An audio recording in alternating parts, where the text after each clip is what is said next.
In the late 17th century, as the Atlantic Ocean bristled with the haunting echoes of despair and hope, a Yoruba man named Ademola lived in a small village in present-day Nigeria.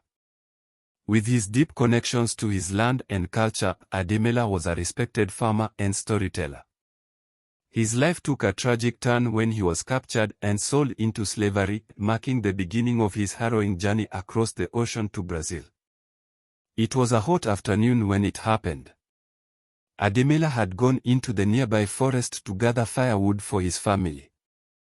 As he prepared to return home, he heard voices, harsh and unfamiliar. A rival tribe, armed and ruthless, had ambushed his village in search of captives for the slave trade.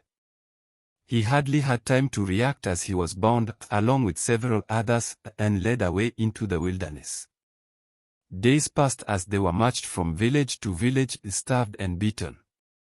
After what felt like an eternity, they were taken to a coastal town where they were crammed into the hold of a slave ship. The stench of fear and decay permeated the air, and Ademola's heart broke as he realized his family would likely never know what had become of him. The journey to Brazil was nightmarish. Cramped in darkness, Ademola tried to stay strong, drawing upon the stories of his ancestors, tales of resilience and strength. He forged bonds with fellow captives, sharing fragments of their lives back home to keep their spirits alive. They sang songs in their native Yoruba, uniting their voices against the despair that surrounded them. After weeks adrift, filled with sickness and sorrow, the ship finally arrived in Bahia. The vastness of the land before them was staggering, but there was no comfort in its beauty. Ademola and the others were auctioned off, sold like livestock to plantation owners eager for labor. Ademola found himself on a sprawling sugar plantation, where he was forced to toil under the relentless sun. The work was grueling, every day felt like a back-breaking test of endurance. He endured the whips of overseers and the pain of lost hope, yet he remembered his family and the rich culture of his homeland. Ademola became determined not only to survive but also to preserve the fragments of his identity.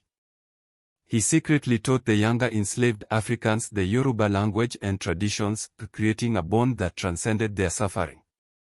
Together, they would tell stories in the quiet of the night, weaving tales of heroes and ancestors, reviving their spirits amidst the shadows of bondage. As months turned into years, Ademola's resolve grew stronger. He learned of Quilombo dos Palmares, a community of escaped slaves that had formed in the mountains, a beacon of hope that illuminated the darkness of despair. Inspired by their courage, Ademola began to organize secret meetings among the enslaved workers on the plantation, discussing ways to resist their oppressors. One fateful night, inspired by his dreams of freedom, Ademola led a small group of fellow captives in a daring escape from the plantation. They fled into the dense forests, fueled by their shared desire for liberty. Though they faced perilous obstacles, the spirit of their ancestors guided them. They trekked for days until they reached the shadowy foothills of Palmares.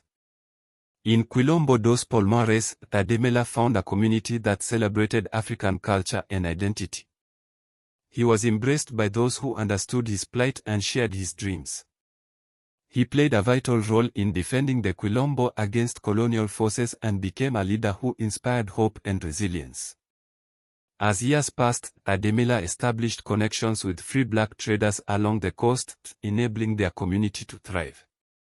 He shared the rich traditions of Yoruba culture, including music, dance, and spirituality, ensuring that their heritage would endure even in the face of oppression. Though Ademola had suffered immeasurable loss, he found strength and hope in the new family he created in Palmares. His legacy extended through the generations, as the stories he once shared in darkness became a foundation for a culture that would continue to flourish in Brazil. As the sun set over the lush hills of Palmares, Ademola stood tall, a proud Yoruba man who had transformed sorrow into strength, lighting the path for countless others seeking freedom in a land that once sought to silence them. His journey from the shadows of slavery to the dawn of resilience became not just his own but a testament to the unyielding spirit of Black Africans in Brazil. Kindly subscribe, share and leave a comment. What story would you like to hear next? See you in the next episode.